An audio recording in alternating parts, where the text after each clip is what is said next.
Welcome, Nicole Perlroth, award-winning cybersecurity author and journalist from the New York Times. Her work includes also film and TV. She is a regular lecturer at the Stanford Graduate School of Business, and Nicole Perlroth will now talk to Kiersten Todt. I'm very happy to have you both here today. Thank you so much, and thanks for the opportunity to be a part of this tremendous conference today. Nicole, it's great to have you. And first of all, congratulations on the great success of your book, but importantly for the issues that you've brought to the forefront. Your book has certainly catalyzed some important conversations, and I think we could make a conference on all of the issues that you've brought forward. We only have 15 minutes, so we'll do our best. But one of the issues that's been coming up a lot, even just in the discussion this morning from this conference, is about defense and cyber defense. You have a quote in the book from Chris Inglis that talks about a soccer score. And he says, if we were to score cybersecurity the way we score soccer, the tally would be 462 to 456, 20 minutes into the game.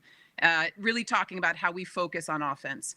But as we know, and as we've seen with these recent events, the real issue is looking at how we can be stronger from a defensive perspective and what we need to do. And so in looking at this, we talk about deterrence, but it's also about how do we compel our nation state adversaries to change their behavior? What are the consequences that we can put out there that actually deter bad action?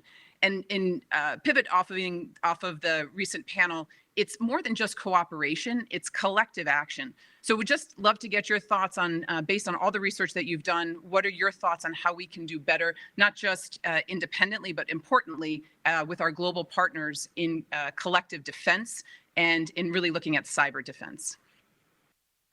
Thanks, Kiersten, and thanks to everyone at the Munich Security Conference for having me. I know we're short on time, so I'll just start speed talking here to solve the world's cyber problems.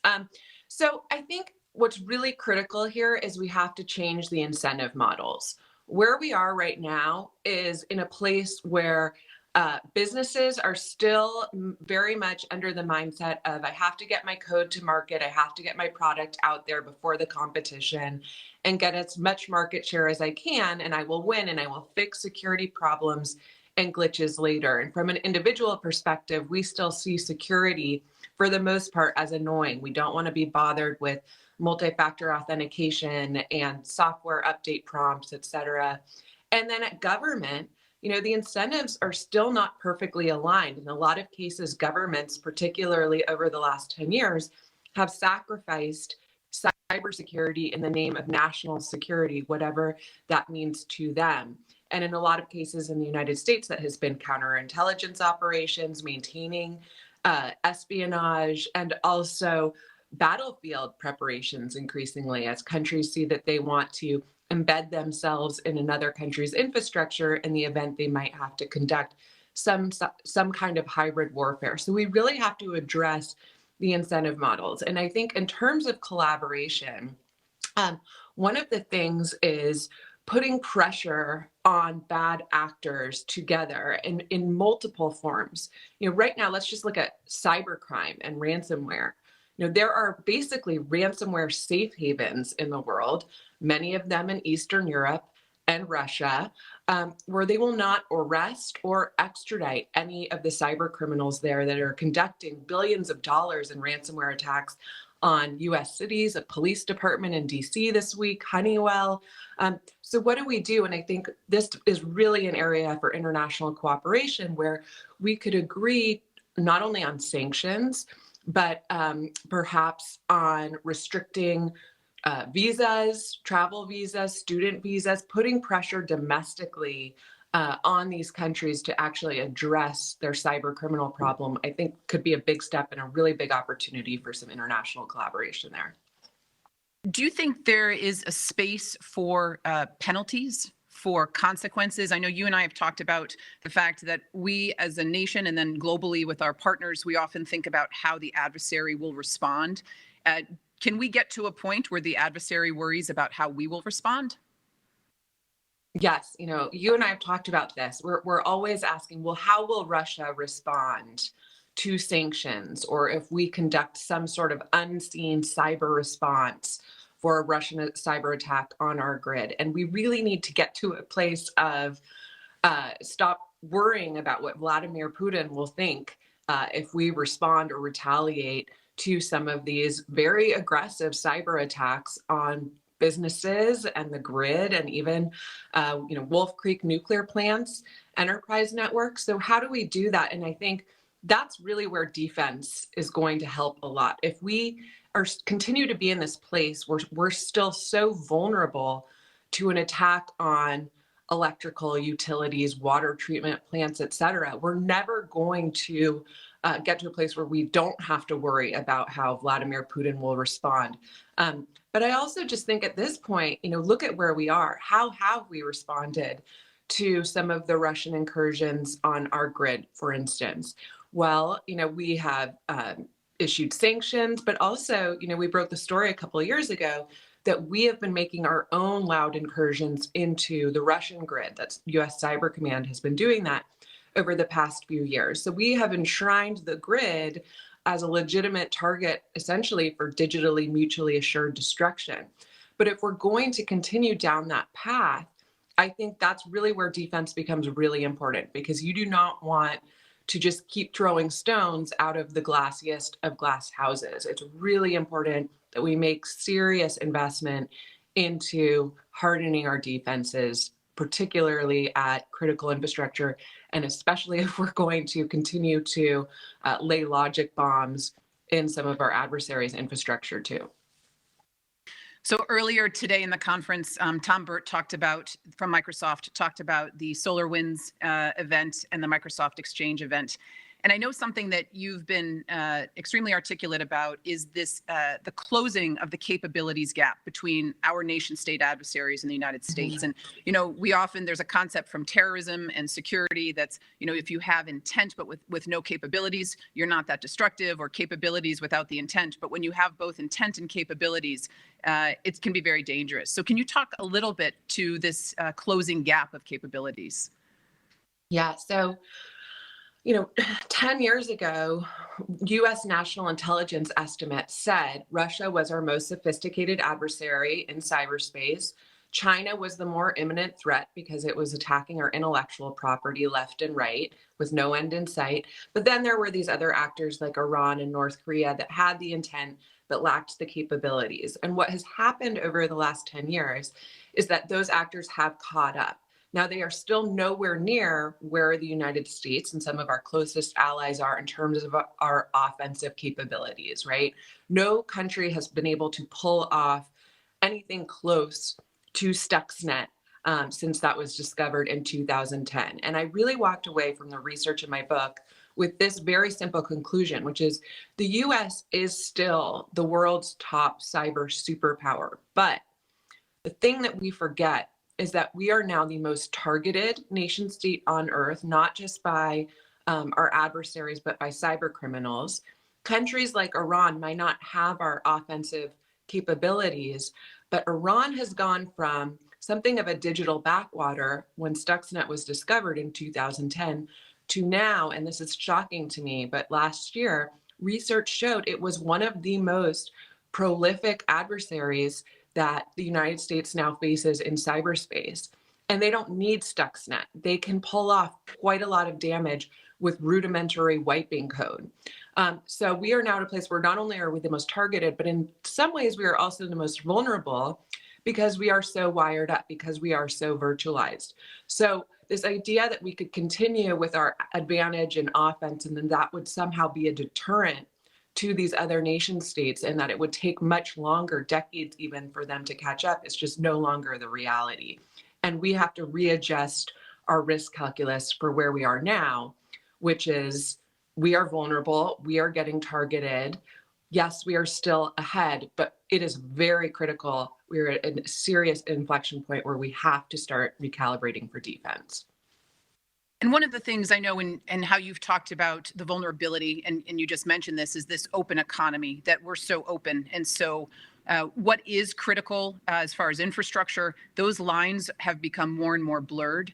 And for the last couple of years, I've been thinking through and talking a lot about how, cloud is becoming critical infrastructure. It has become critical infrastructure. I would even assert that social media platforms in some way have become that. But you said something that I thought was pretty disruptive and really makes a ton of sense as we're looking at this, that code is critical infrastructure.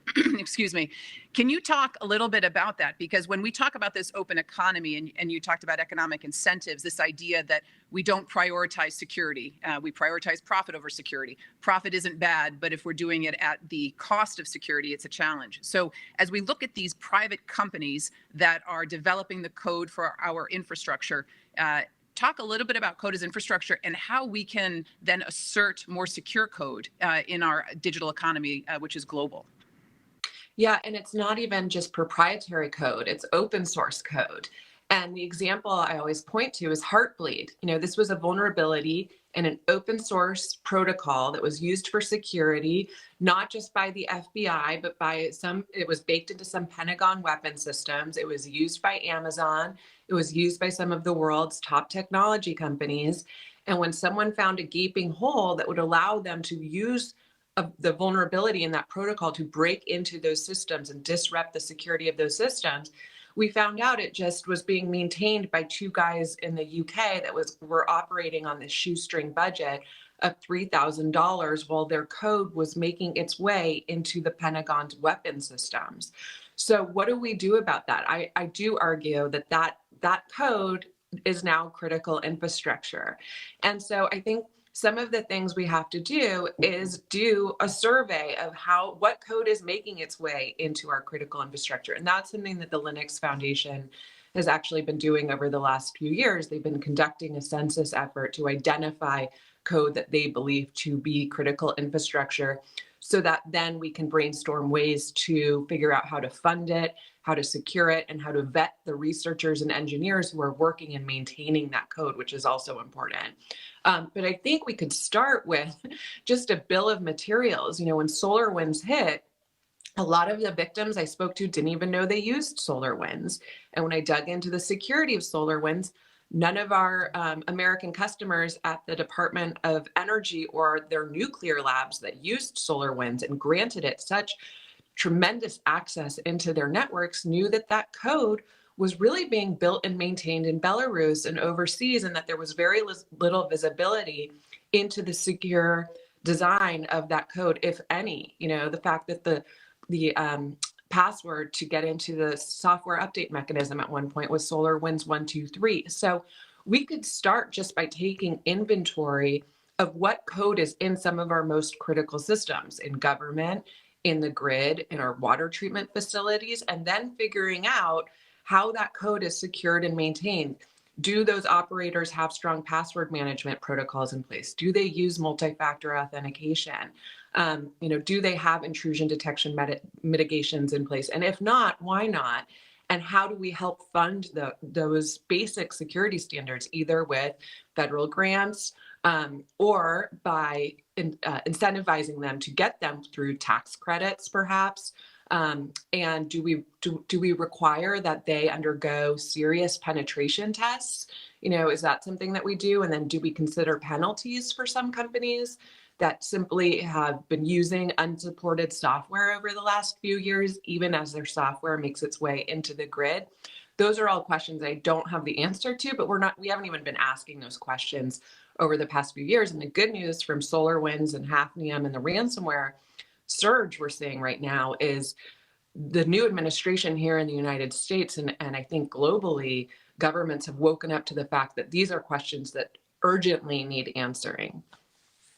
So you're talking a lot about kind of the preparation, the defense before an event. And I think this is really important because in the United States, we've had a dialogue over the last couple of months about data breach notification, about an after action when events happen. And I don't think anyone would question that those things are important. But I was talking recently to a retired general in the Army who said, it's sort of like standing in the ashes of a burned house and saying, well, you had a faulty wire, you should have called 911 in the future. We need to get to that place where we've prevented the fire. And while, again, all of those things that happen after the event are important, we haven't invested enough on that pre-event engagement, whether it's industry, government.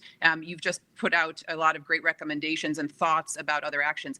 Are there other things that you, in all of the research that you've seen, that have been effective, or where we have fallen short globally in that, the phrase left of boom pre-event, where we haven't done enough? And what can we be doing right now with this urgent call to action for that defense and preparation piece? Mm-hmm. Well, in the United States, where we've really fallen short is kicking out any idea or proposal regarding mandating basic cybersecurity requirements for critical infrastructure companies. That was a bill that was proposed way back in 2012, at the very start of a lot of Russian incursions into the US grid, and when we were catching China hacking into companies that operate our critical infrastructure. And even then, we decided here in the United States, or I should say lobbyists and legislators decided that it would be too burdensome for those companies just to be required to meet basic cybersecurity requirements. And since then, any kind of legislation or proposals that have come down have been in the form of a presidential executive order that really lacks a lot of teeth, that basically just makes best practice recommendations for these companies to meet these standards. And I think at this point now, it is critical, if we're not going to require companies by law or penalize companies by law for not having multi-factor authentication and patching in place and software that they can patch at all, then we have to think about incentives. And that's where I come back to what I was saying earlier about perhaps we consider tax credits for companies that subject themselves to penetration tests by hackers, and show that they do meet, a bare baseline of cybersecurity. And I think there are other things we can do there to fund those programs through federal grants, et cetera. And I think one of the pieces here too is we often think of solutions lying in technology, but so much of it is human behavior and education and training on strong authentication, software updates, and those pieces. We only have 1 minute left, and so I'll give you 2 questions, and you can choose if to do one or the other, or do both of them quickly. As pivoting more toward a positive perspective, what do you think would be a nation's metric for success in cybersecurity right now? And this may link to the second question in wrapping up. What's the one thing that you learned in the research of your book, This Is How They Tell Us the World Ends, that was particularly surprising or educational? Oh, gosh. Well, I learned so much in the course of the book, and it probably ties into your first question. What I learned from the book, given we have 1 minute here, what I learned from the book is what I said earlier, that offense alone is not going to get us out of this mess. We really need to gain more urgency and awareness about what has been happening in the cyber threat landscape. Unfortunately, much like the pandemic, this is a threat that is invisible until it hits you. And then you feel it and you start asking, why didn't we do anything about this? Where were our masks? Where were our PPE? Where are our ventilators? Well, we haven't had that cataclysmic cyber-induced kinetic attack yet, but we have come very close, probably most notably with the NotPetya attack a few years ago. And we see nation states getting into our grid. We see them holding our hospitals ransom with ransomware. We see the DC Police Department held hostage with ransomware and threatened to pay with threats that they would release informant lists. I mean, this is crazy. And so I think the biggest thing I took away was this is much more urgent than I think the world realizes. And it is not necessary that we wait for that kinetic induced cyber event that causes massive loss of life to do something.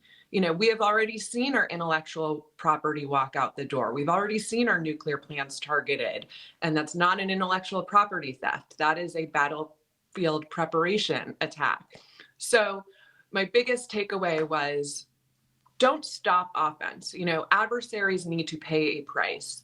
They clearly have not been deterred for the last decade. Nothing we have done in the form of sanctions has deterred Russia from continuing to probe our grid and some of its disinformation activities, which is a whole nother area. So we should be imposing costs, serious costs on Russia for those attacks. But to do that, we really need to make sure that our house isn't so glassy. You know, we really need to shore up our defenses so we can be in a position of strength and not worry about what Russia will do in terms of attacking U.S. infrastructure and our allies and Ukraine, should we actually retaliate for some of these attacks. And that is probably the biggest takeaway, is defense, defense, defense. And not just pouring money at the problem, but actually smart defense. Hence the title, This Is How They Tell Me the World Ends. Nicole Perlroth, award-winning journalist and author, thank you so much for your time, for your insights, and for participating and engaging in this conference. Thank you. Thank you, Kiersten. Tough questions, but important ones.